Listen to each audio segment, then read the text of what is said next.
છોટાઉદેપુરના પાવી જેતપુરના કદવાલ ગામે તંત્રની બેદરકારી તો પાકું ડાયવર્ઝન બનાવ્યા વગર જ સ્લેબ ડ્રેઇન તોડવાની કામગીરી શરૂ કરવામાં આવી।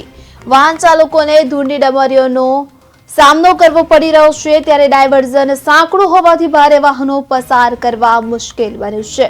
આ પરિસ્થિતિમાં અકસ્માત સર્જાય તો જવાબદાર કોણ, તે પણ એક સવાલ ઉઠી રહ્યો છે। તો આપને જણાવી દઈએ કે છોટાઉદેપુરમાં પાવી જેતપુર તાલુકાના કદવાલ ગામ તંત્રની બેદરકારી સામે આવી છે।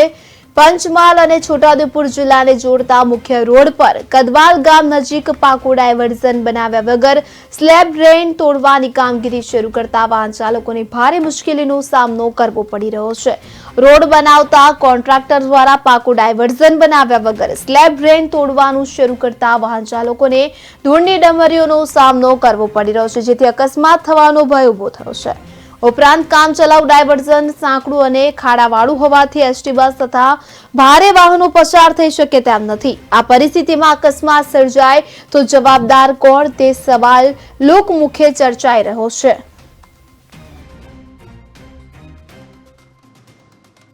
આ જે નારું બનાવે છે એ નારામાં જે ડાયવર્ઝન બનાવ્યું છે એ કાચું બનાવ્યું છે। મુશ્કેલી પડે છે આમાં કાચા રસ્તાની માટે પૂરણ કરવી જોઈએ અને વ્યવસ્થિત રસ્તો બનાવો।